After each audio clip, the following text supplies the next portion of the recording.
Скъпи слушатели, вие сте с редовното седмично издание на предаването за театър без маски в ефира на радио Алма Матер, в което точно в този момент съм истински щастлив да приветствам с добре дошъл младият актьор Димитър Ангелов, с когото ще си поговорим за неговия моноспектакъл с заглавие "Докато смъртта ме раздели" по пиесата на американския писател и драматург Дък Райт. Спектакъл, който му донесе номинация за наградите Икар в категория дебют през миналата година, както и номинация в категорията моноспектакъл за наградите Аскер. А представлението можете да гледате на сцената на Дерида Денс Център. И така, Митко, здравей! Благодаря ти искрено, че прие поканата ни. Здравей, Данчо, и аз ти благодаря много за поканата и се радвам, че най-накрая успя да дойдеш да гледаш спектакъла. Да, препоръчвам спектакъл горещо и на нашите слушатели. Разкажи в началото как се пресякоха пътищата ви с режисьорката Надя Панчева.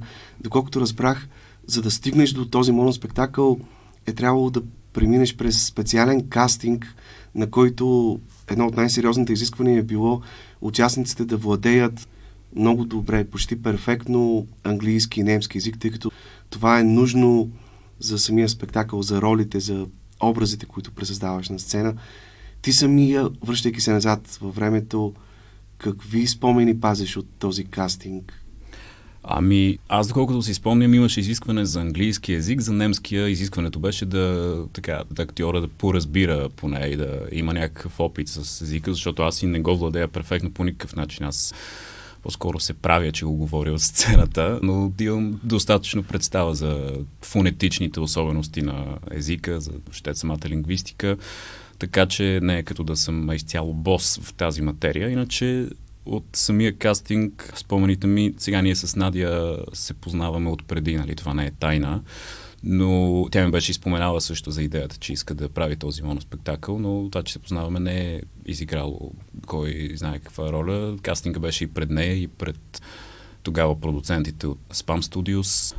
Спомените ми са, че трябваше да подготвим женски монолог, но разбира се не да се правим на жени или нещо такова. Идеята беше просто да се напипа една женска чувствителност в конкретния материал, който... Женски монолог от самата пиеса или не. Избран от теб монолог въобще от световната драматургия? Избран от мен монолог. Сега, ако ще ме питаш кой беше монолога, честно ти казвам, не помня. Беше от американска драматургия. Дали не беше... Мисля, че не беше на те...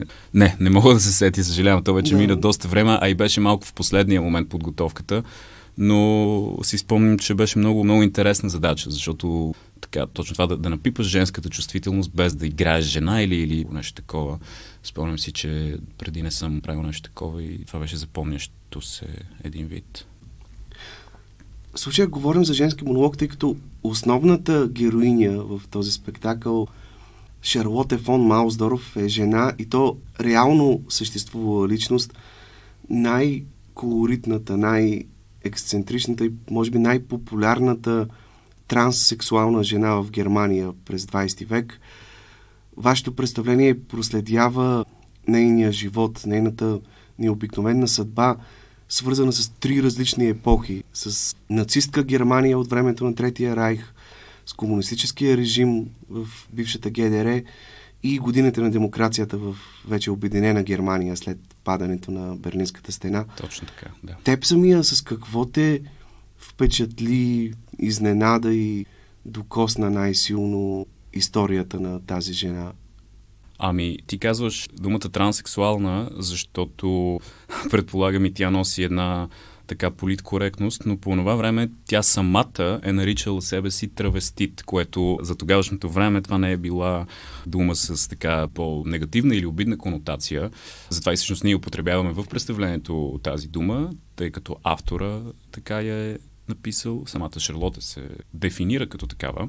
И не знам, за мен това, което ми остана като най-ярък спомен, тъй като и ние с Надя, не знам дали знаеш, ние бяхме на едно посещение в нейния музей Gründerzeit в Берлин при подготовката за самия спектакъл. Да, разкажи малко повече за това, за тези предварителни проучвания, които сте направили там.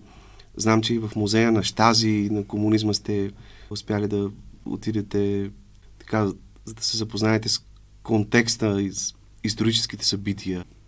Така е. Ами, ние доста спонтанно всъщност решихме. Така, хванахме си, мисля, че за 2 седмици назад решихме, че ще отидем. Хванахме си един самолет до Берлин, без много ясен план. Някак от ден на ден тогава начертавахме плановете, когато бяхме в Берлин. Това, което си спомним най-ярко от музея, беше наистина усещането за история, усещането за нещо извънредно, което се е случвало по това време, за нещо изключително нетипично и нехарактерно за нейното време, времето на Шарлоте. Естествено, в самия музей няма видни белези от нейната най-ексцентрична част от живота. Основно можеш да видиш различни грамофони, полифони, музикални кутии, големи, малки, старинни предмети и си представиш как наистина тя те водила през тях, както и започва всъщност нашия спектакъл и по драматургия самият текст. Там беше малко трудно разбирането, тъй като все пак той е в източен Берлин, а дори до ден днешен има една разлика между западен и източен Берлин.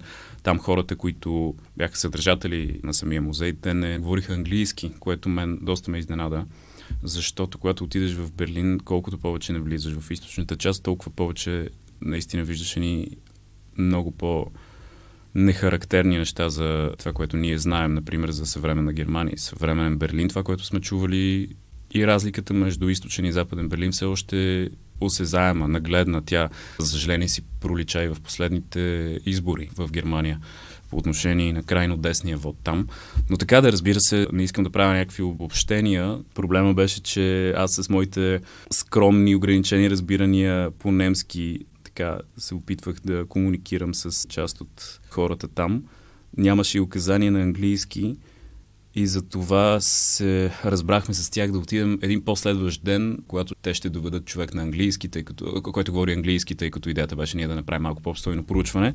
Но, за съжаление, и това не се състоя. Нещо, което си спомням много ярко обаче, че в музея имаше една стена с различни снимки на актьорите, които са играли в спектакъла I Am My Own Wife по целия свят. Една цяла стена с мъже в черни поли в различни театрални контексти. И ако ме питаш дали нас ни има там, не, все още ни няма там, но може би бихме могли да пратим нещо, за да станем част от общото, колективното Шарлоте. Доколкото знам, има и един документален филм за тази жена.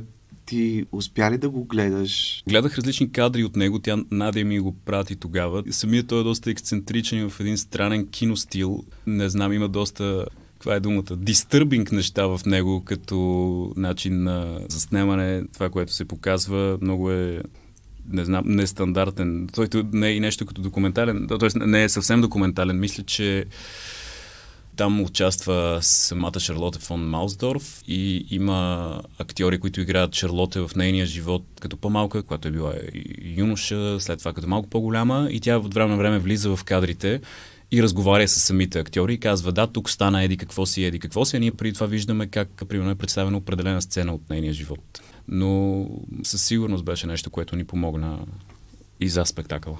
Ти спомена оригиналното заглавие всъщност на пиесата I'm My Own Wife, аз съм собствената си жена. Как решихте вие да потърсите някакво алтернативно заглавие? В случая, докато смъртта ме раздели, така в анотацията е записано, че автор на това ново заглавие е Стайко Мурджев. Ами, аз доколкото знам, Надя и Стайко преди са си говорили за тази пиеса.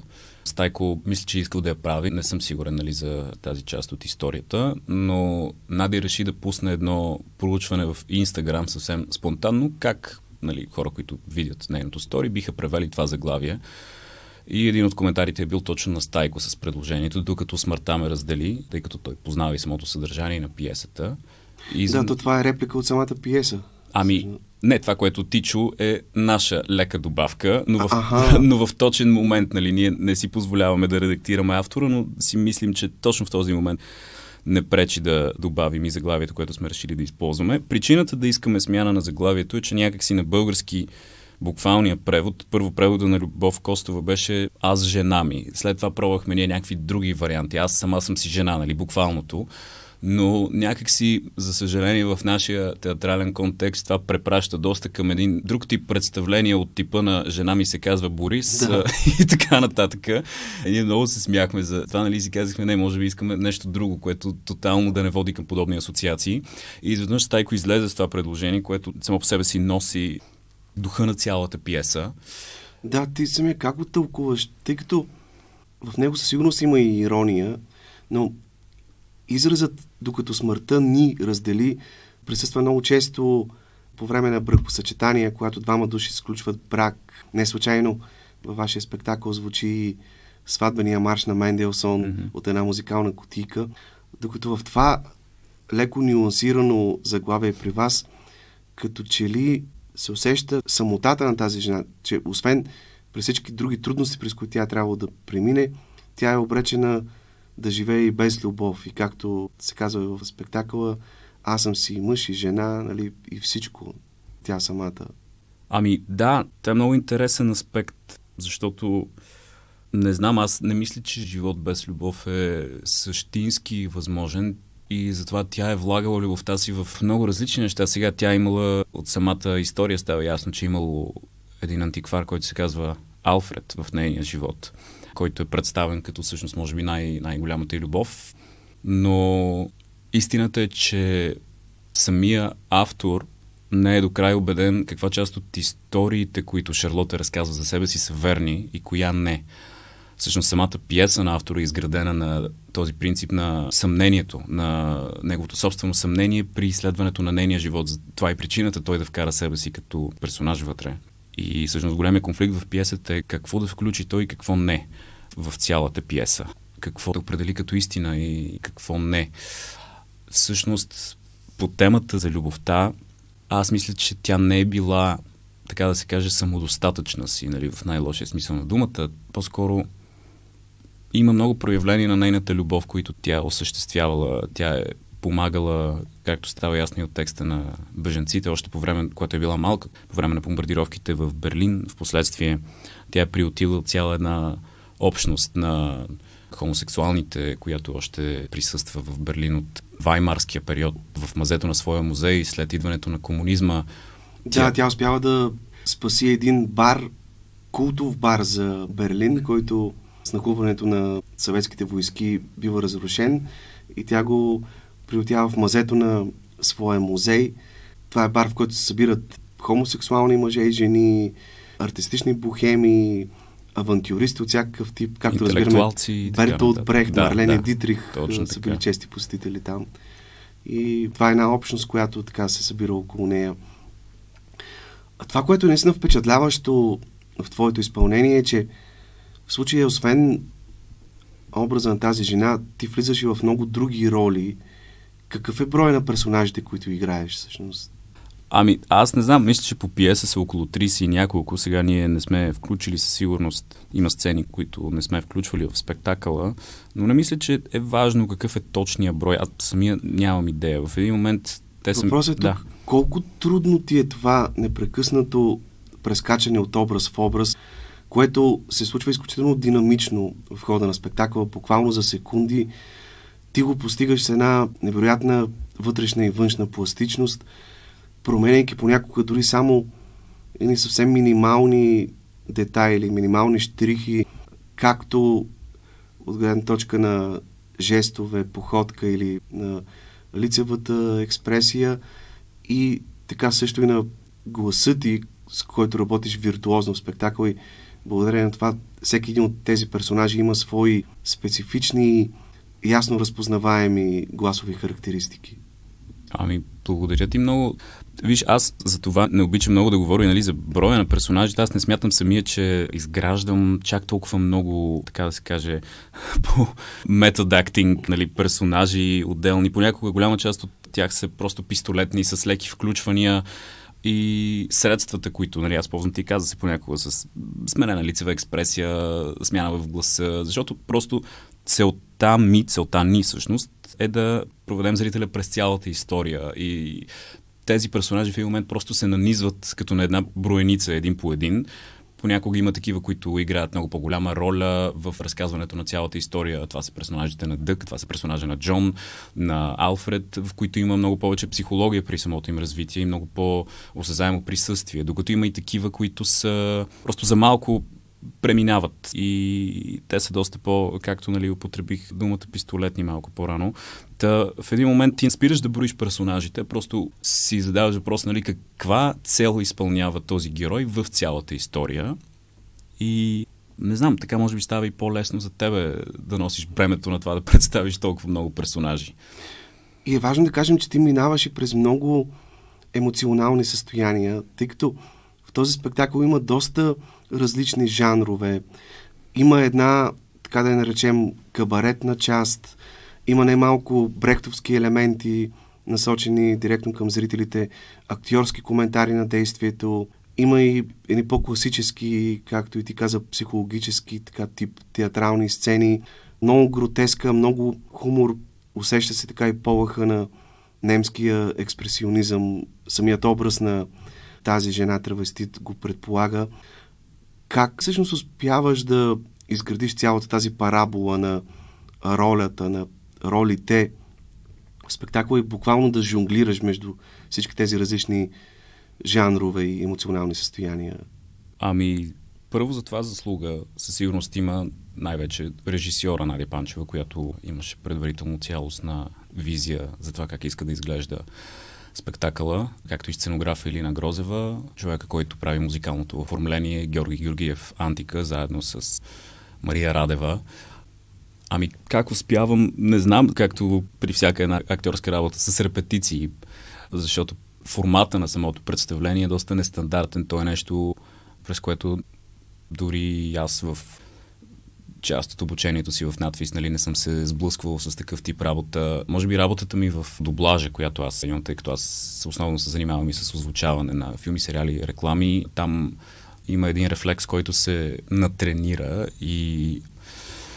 Там случва ли ти се да озвучаваш множество персонажи в един филм, примерно? Да, там има казуси, в които един актьор трябва да направи, примерно, сцена от 3, с които си говорят и да ги разграничи. Сега в дублажа има един друг стил, който на сцената би могъл да изглежда бутафорно и затова за мен беше много важно аз да не използвам само средства от дублажа, напротив, т.е. те да не са за сметка на правдивостта на това, което се представи на сцената. Но да, със сигурност, може би, рефлекса, който е нужен за самото представление, аз съм го придобил благодарение на работата ми в дублажа. Добре, споменахме, че тази жена, травестит, Шарлоте фон Маусдорф, която всъщност с кръщелно име Лотър Берефелде е живяла в няколко различни епохи. Освен това, тя, въпреки че се определя като травестит, по никакъв начин не афишира сексуалната си ориентация, по никакъв начин не я пропагандира, не така парадира с нея. Със сигурност в спектакъла се говори за проблемите на ЛГБТ общността, както тя самата казва, те, подобно на евреите, са били в ролята на пушечно месо по време на Втората световна война и е истинско чудо, че тя е успяла да оцелее, че тя въобще Дък Райт, който е персонаж в собствената си пиеса, казва, вие сте самата невъзможност. Точно така. Не трябва да съществувате. Доколко обаче вие сте се стремили да разширите кръгозора на социалните категории, на общностите, до които искате да стигнете с този спектакъл? Тоест, може ли да се каже, че това е един спектакъл за всички от тези, които обществото приема за различни от себе си? Т.е. за трудното оцеляване на различните в този свят, в който живеем? Със сигурност. Това, което е хубаво по отношение на спектакъла, защото ние, правейки го, се стремяхме още от самото начало да не го заявяваме като някакъв тип точно пропаганда, позиция, защото това винаги отблъсква. Независимо дали си хомофоб, хомофил, в кавички и така нататък, когато ти видиш едно проповядване от сцената, едно сочене с пръст, това знаем всички, които се занимаваме с театър, че просто не върши работа. Много се радвам, че самото представление то се харесва от много широка група хора, дори от хора над 60-65 години, те успяват да си намерят своето нещо в спектакъла. темата за хомосексуалността, ексцентричността в представлението, тя някак си е само един елемент и аз мисля, че дори един по-консервативен зрител доста бързо притръпва към това нещо, някакси разбира го, приема го, че е такова и в представлението има много други слоеве и нюанси, които могат да се открият и за които да се внимава. Има една основна историческа линия, има линия за войната, линия за държавна сигурност, която е тамошната Щази, която е характерна и за нас в България. Така че препратките са изключително много и съм много щастлив, че не сме ограничили зрителския си таргет само до една или две групи. Ти самия как се отнасяш към тази част от биографията на Шарлоте, свързана с вербуването и като таен агент от страна на Щази, източно-германската държавна сигурност, една доста противоречива страница от живота и дали тя наистина доброволно се е съгласила да сътрудничи на тайните служби, дали ги е манипулирала по някакъв начин, дали наистина е отговорна за арестуването на невинни или може би не до там невинни хора, но пък нейни близки приятели. Истината е, че ние няма как да знаем. Авторът не знае. И аз затова и по-рано споменах, че негова основна идея е било да представи собственото си търсене в нейния живот. Да сложи на показ всички тези енигми, които я заобикалят. Това, което аз знам е, че каквото и да е станало, аз не мога да я съдя. Първо, чисто актьорски, ти не можеш да осъдиш персонажа си. В самата пиеса има много загадки, които ни насочват, че от една страна, да, тя в някакъв момент може да се е поддала от страх. В други случаи ние виждаме тотално различно лице. Тя манипулира, точно службите използва тази си ексцентричност за тази цел. Но исторически, достоверно, ние наистина няма как да знаем. Има твърде много енигми около нейния живот, а и по това време много хора, както и в България, така и там, понякога са били подложени на мъчения, на изнудвания и не знам, това мисля, че е една много болна тема и за нашето общество. Тук имаме зрители, които казват, нали, това не е линия, която е засегната достатъчно в спектакъла. Да, но и в самия текст тя не е пък засегната достатъчно. Това е много сериозна травма, да. Очевидно и наистина тук могат да се открият много паралели с българската действителност. Въпреки, че разликата е сериозна, защото в Германия всички досиета бяха разсекретени още в началото на 90-те години. Така, да. Тук далеч не се случи същото, дори голяма част от архивите на Държавна сигурност бяха унищожени или изчезнаха безследно, но потресаващи са нещата, които се изричат в този спектакъл. Как съпрузи са шпионирали жените си, как деца са правили доноси срещу родителите си и така нататък. Дисидентите, други го. Така е. Това е много сериозна тема, наистина, и затова ние целяхме от една страна да не пропуснем нейното споменаване, да не излезе така, че се отнасяме не до там сериозно с нея, освен това. Но пак казвам, в самата пиеса тя не е толкова категорична. Не може да се каже дали тя е предала своя приятел или други хора от обкръжението или не. Няма никакви доказателства за това. И това може би е една от основните линии в пиесата, която след това оставя в зрителя. В същото време тя е много емпатично настроена и приобщена към жертвите, към унеправданите на тези режими. Нали, тя казва, когато семействата ги избиваха, аз бях тези семейства. Когато евреите ги депортираха, аз самата бях тези евреи. Да. Така е. И наистина е помагала на много такива хора. Със сигурност. Споменахме, че спектакълът изисква едно много добро владеене на английски и немски език. Впечатляващи са лингвистичните умения, които демонстрираш, акцентирайки дори на най-финните нюанси в произношението на тези герои. Например, своеобразния начин, по който Шарлоте говори английски с така често вмъкване на немски изрази, думи, като част от речта й.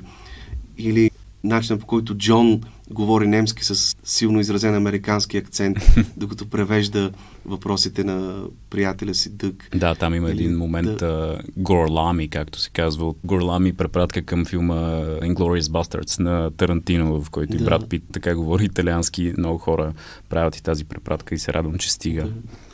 Или тези янки от Индиана, там американските войници, да, техния диалект. Колко сериозно предизвикателство беше за теб този лингвистичен пласт, който е също важна страна от работата ти по ролите в спектакъла? Ами, това е в есенцията на самия спектакъл. Всъщност, по пиеса има от време на време вкарани само реплики на немски, но за да не кантят някакси ти трябва наистина да имаш представа от конкретните езици, така да ги пласираш органично в останалите реплики, че наистина да не бият на кухо. Наложи се ние почти да препреведем цялата пиеса от превода, който бяхме получили, за да можем така съвсем органично да вкараме тези елементи, които ни се щеше да добавим, за да се изгради един много по-цялостен и автентичен образ на Шарлота. Сега аз споменах, че им представа от немски език. Аз имам и наблюдение как германци говорят на български. Имам и такива роднини, които доста съм слушал и това със сигурност ми помогна. Затова и си позволихме да вкараме малко по-ярки говорни характеристики. Но до последно аз се притеснявах дали това няма да е леко бутафорно, но Надя ме уверяваше, че си е супер. А в каква част от музикалната партитура на спектакъла ти свириш на живо на това електрическо пиано, което виждаме на сцената, и какъв е процента на музиката на запис? И как решихте да вкарате в спектакъла това култово парче от кабаре, Mein Herr и тези политически така язвителни зонгове в духа на Брехт, в които намесваш и имената на Владимир Путин и дори на Костя Копейкин, наред с тези на Хитлер, Мусолини, Брежнев и Сталин? Ами, пиесата е написана като един своеобразен манифест дори срещу диктаторите и от самия автор. Ние сме известили автора, ние имаме връзка с него, The Cry, с тези неща. Той каза, че за него е наистина подходящо. Сега тия две имена, които намесваме от злощастното ни съвремие, да, и то специално на Владимир Путин. Това беше само за представлението, което ти гледа, тъй като и то цялото беше организирано в подкрепа на Украйна. Но да, на пиано свиря тази част, единия зонг, след това изпълнявам едно друго произведение, което ние малко по-рано в пиесата чуваме и той изпълнява роля на един своеобразен рефрен, всъщност. Любимо произведение на самия Алфред. Тя започва да го свири в негова чест. А Mein Herr сметахме, че е подходящо да го включим, тъй като това е сцената, в която се представя точно този бар Мюля Криц, който сам по себе си носи един кабаретен стил, а какво по-кабаретно от Mein Herr. И независимо, че смесваме различни периоди от историята на киното и нали, на музиката и така нататък, мислим, че постигнахме една хомогенност на цялостното усещане. Колко тревожно звучат според теб думите на Шарлота, че кафявата чума сякаш отново се връща и че антисемитите и хомофобията на практика не са си тръгвали. За съжаление, все по-често ставаме свидетели на примери за нещо подобно. Това нацисти да пребиват хора от малцинствата, това, което се случи в България, как активисти на Възраждане се опитваха да забранят кинопрожекции под предлог, че се пропагандира педофилия и така нататък. Да, конкретният този случай, както мислещите хора знаем и дори хората, които са гледали самия филм, можем да стигнем до извода, че там няма нищо такова. Но да речем, че твоята аудитория, нали, въобще няма какво да й обясняваме за това нещо. Тя е достатъчно подготвена. Ето и сега от последните дни тези жестокости срещу животни, които получиха гласност просто това, което тя последната седмица е толкова сюрреална. Ти не можеш да наваксаш с безобразията, които се случват и в един момент просто, за съжаление, има риска да станеш абсолютно апатичен, просто за да съхраниш вътре сам себе си. Това е най-лошото, да станеш апатичен. Когато бяхме на Варненско лято, ние получихме една нота от автора на пиесата. Той беше разбрал, че представлението ще се играе на Варненско лято през един от селекционерите на самото Варненско лято. Той се казва Диетер Топ и е германец и се познава с автора. И автора ни беше пратил едно послание, което накрая Диетер Топ изчете от сцената след края на спектакъла, в което ни благодари, че точно в този момент исторически ние се захващаме с този текст и на такова бурно място, като Балканите и България, как все по-належащи са подобни текстове, показването им на сцена. Това да се говори за тези проблеми. Не знам, още когато ние репетирахме самото представление, се усещаха тези вълни на свръхконсерватизъм, отиващи към хомофобия и каква ли не фобия, освен трансфобия. Въобще ксенофобия, ако мога дори така да кажа. В днешно време всеки мрази всеки го. И ние това го усещаме ежедневно по улиците, социалните мрежи. На по-чувствителните хора им се отразява изключително много това. Та мисля, че е важно да се правят такива текстове. Аз не знам доколко обаче театъра има такава функция и може да променя. Ние всички го вярваме това, всички се уповаваме на театъра, но тези процеси вече са толкова нагнетени, че не знам, именно обезверяване, което мен ме обзело и всеки ден се опитвам да се боря срещу него. И ми е все по-трудно, честно казано. А как тълкуваш тази много интересна история на финала на спектакъла, свързана с снимката и на Шарлота като 9-годишно момче, което е прегърнало 2 малки тигъра в зоопарка, положило е ръцете си върху тях, те са сложили лапите си върху коленете му.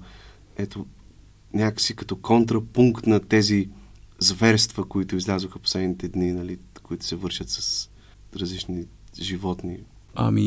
Аз мисля, че този финал е изключително ефирен. Той е написан по такъв начин, изключително поетичен и точно тази липса на конкретно обобщение, липса на поука или каквото и да е, се проявява в него.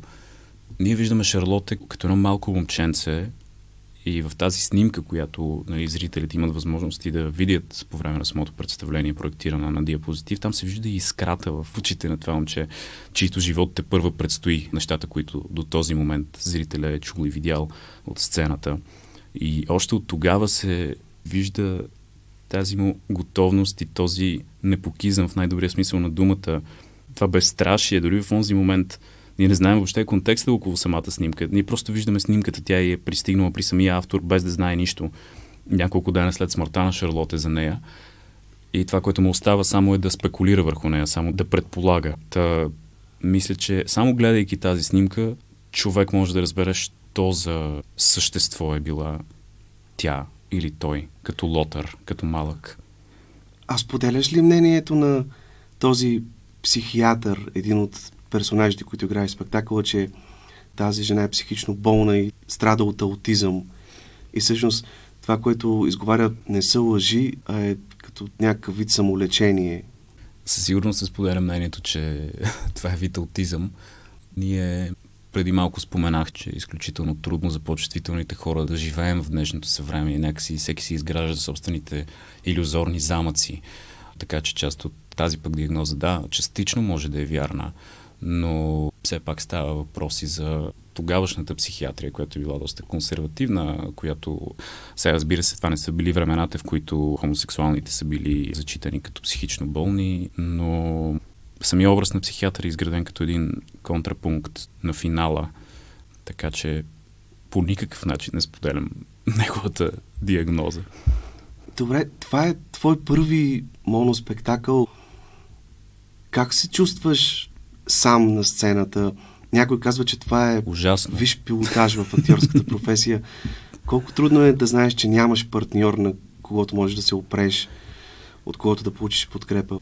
За мен от публиката в случая. Да. Винаги можеш да се отласнеш от публиката. Само, че за мен есенцията на театъра, най-вкусното нещо на театъра, въобще на актьорството е това да с някого да изградите заедно една история.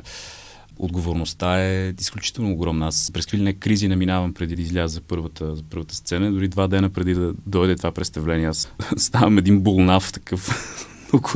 Много е голяма отговорността и не знам, до голяма степен липсва удоволствието. Сега разбира се, удовлетворението след като мина спектакъла, това, че ти е паднал един огромен камък е неописуемо. Не мисля, че бих се захванал отново с нещо подобно, поне в скоро време. Това, което ми липсва със сигурност е да бъда с някого на сцената и може би при евентуален следващ проект, който да речем се задава, но все още без много ясни параметри, ще бъда и с партньори на сцената.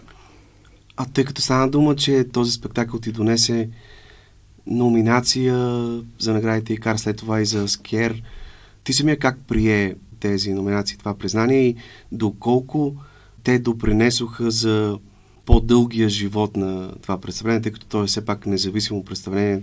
Знаем, че е много трудно оцеляването на независимите спектакли. Така е. Мисля, че изиграха своята роля и съм изключително благодарен на двете комисии, част от които дойдоха да гледат. поне в България, макар че не само в България, напротив, и когато отидеш в Лондон, ти виждаш навсякъде едни плакати, на които се вижда колко звезди има едно представление, оценено от тамошните вестници, тамошните медии, такива лозунги, номинация, награда и каквото и да е, вършат работа, със сигурност привличат зрителя. Защото ти го играеш вече година и половина, нали така? Близо и залата беше пълна последния път, когато аз гледах. Което много ме радва, защото конкретно в това представление цялата сума отиде в подкрепа на Украйна. Да, как се роди тази идея всъщност? Разкажи малко повече за това. Ами, това си беше така една лична моя спонтанна реакция. Аз имах нуждата нещо да направя, каквото и да е. Това беше след срещата между Зеленски, Тръмп и Джей Ди Ванс в Белия дом, след която много хора останахме, не знам, съкрушени, ядосани, гневни, как нищо не можем да направим на пръв поглед. Тогава спря финансирането всъщност за Украйна и аз си казах, просто трябва да направя нещо, каквото и да е в този момент, заради самия себе си. Веднага се свързах с Наско Маев, художественият директор на Дерида. Той веднага прегърна идеята.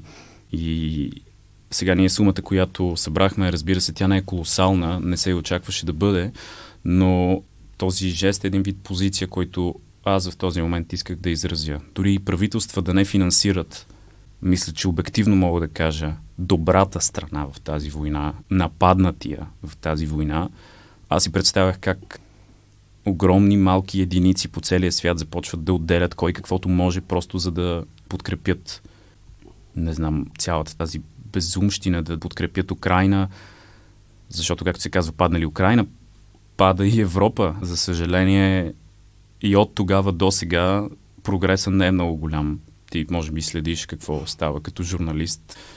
Но... Да, Путин не се съгласи в личен разговор с Тръмп да спре военните действия. Да, освен това е казал, че няма и да напада, ако не се лъже, електроцентрали или нещо такова, и днес отново са нападнали. Аха. Да, това е новина от преди няколко часа, която аз видях. Нали? Това не е нещо изненадващо за никого, за съжаление. Да, това беше личен момент, от който имах нужда, и ако можем да продължим да правим подобни каузи, ще се опитаме да не правим това представление изключение. Въпросът е, че половината сума, да речем, тя по принцип отива за сцената, не можем да заставим, разбира се, сцената всеки път да отделя тази част от сумата, както не мога да заставим и екипа, който отговаря за осъществяването на това представление, Надя и Лили, които пускат музика, осветление, водят, но ще се опитаме под някаква форма да продължаваме да помагаме. А имаше идея да играеш този спектакъл и на английски, за да може да пътувате така на повече фестивали, не само в България, но и в чужбина. До каква степен успяхте да осъществите тази идея? Ами, за съжаление, аз трябваше още дори началото на този сезон вече да знам текста на английски, но заради други ангажименти и липса на време просто не успях да смогна, но не е отпаднала идеята. Аз продължавам да го уча. Най-вероятно реалистично от следващия сезон вече би трябвало да е готова и тази идея. Пък дали ще гостуваме, не знам, времето и шансовете ще покажат. Добре, тъй като ти гостуваш за първи път тук при нас, разкажи как всъщност тръгна пътя ти в театъра. Доколкото знам, ти си бил част от школата, театралната студия към Славянска беседа в началото, след това си минал през школата на Малин Кръстев. По-късно минах и при Петър Върбанов, след като вече не съществуваше. Аз въобще съм минал от всякъде, като цветарка. Така.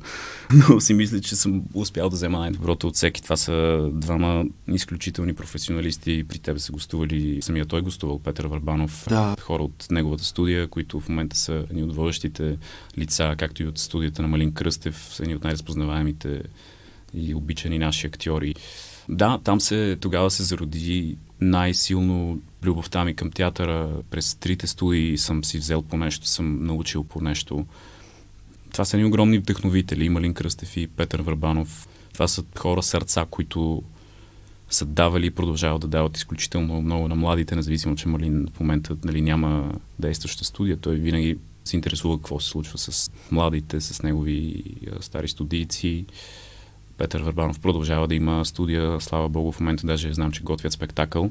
Аз и се засичам с Пепи и ние заедно работим и в дублажа, той като режисьор на дублажа в Александра Аудио.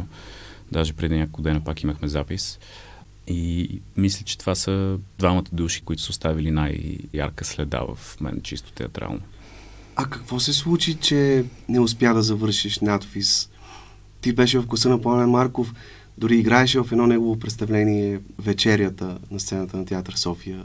Да, не се е случило нещо, кой знае какво. Аз просто в началото на втори курс взех решение да напусна класа заради лични причини, лични несигурности и други неща, които се случваха с живота ми. Просто от един момент нататък нямах амбицията вече. Не искам да звучи така, но да се занимавам с академията.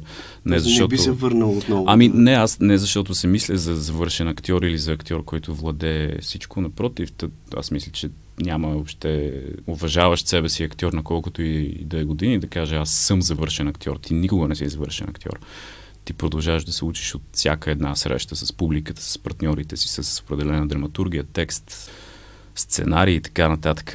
Просто не знам, чувствах се много затворен в академията. Аз в следващата година започнах много активно да пътувам, да гледам театър в чужбина, в Лондон, ходих много на театър в Париж, в Берлин.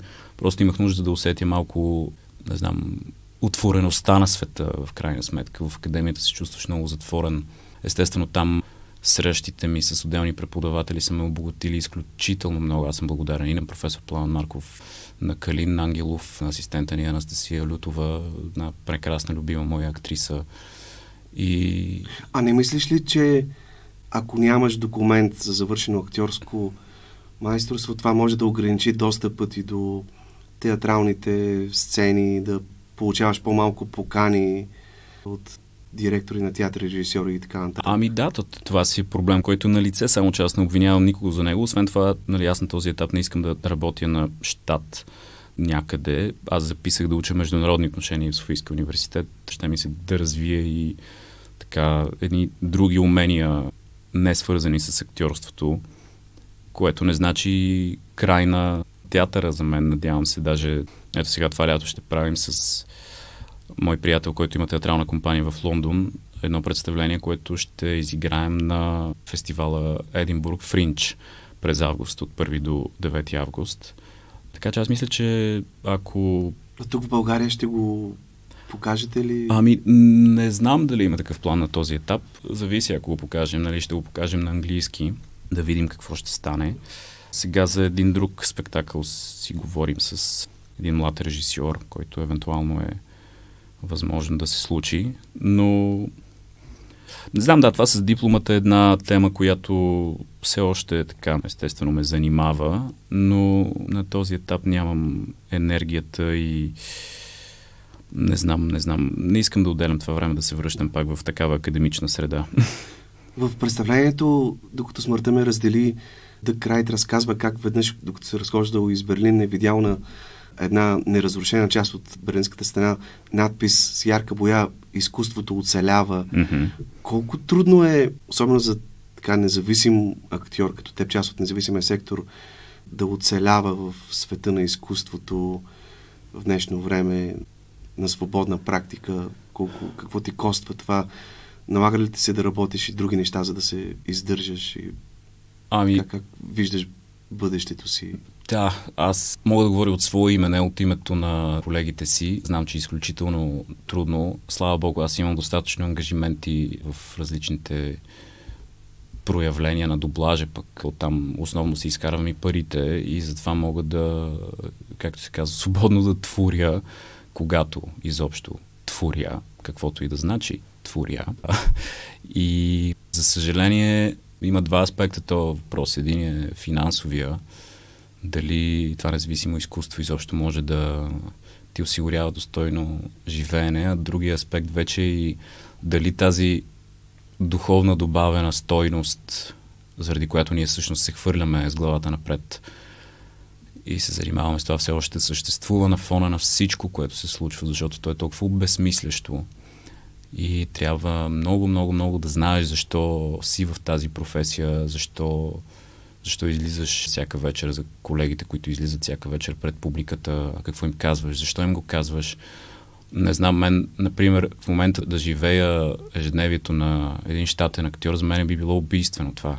Не знам, много силно ми влияе времето, в което живеем. Много лесно, за съжаление, изпадаме в депресивни състояния и много по-често си задавам въпроса защо. А понякога един щатен актьор е длъжен да участва в представления, в които, честно казано, и няма желание да участва, обаче той не може да си позволи заради професионализма си да показва това нежелание пред публиката. И може би трудно би си позволил да изрази някаква своя гражданска позиция толкова открито, както ти го правиш, което наистина е достойно за адмирации. Това също е така. Аз не знам, много е голяма темата за цензурата и автоцензурата, особено в нашата сфера, но за мен то дори вече не е въпрос на цензура и автоцензура, а просто до една доброволна неподготвеност, която аз забелязвам около колегите си. Някои хора те просто ме питат: разкажи ми какво стана тази седмица, нали, политически час, нали, много не се интересувам, много не влизам, гледам да не се занимавам. И то не мога да ти разкажа просто, нали, ти трябва да знаеш какъв е контекстът, трябва да знаеш предишни събития. Това е изключително безотговорно, особено за хора, които имат претенции, че се занимават с нещо, което издига зрителите на едно друго ниво, които смятат за себе си аристократи на духа. Не знам, почти в цял свят актьорите имат, не само актьорите, въобще хората, които се занимават с изкуство, имат едни от най-ярките позиции, които изразяват и през изкуството си, като отделни изявления.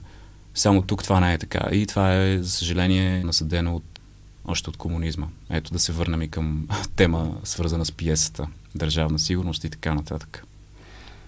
Добре, аз ти благодаря искрено за този разговор.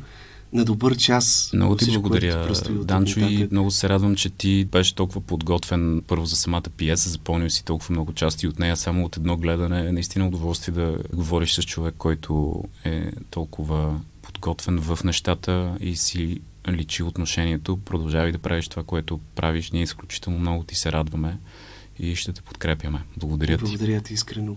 Димитър Ангелов беше гост в днешното издание на предаването Без маски.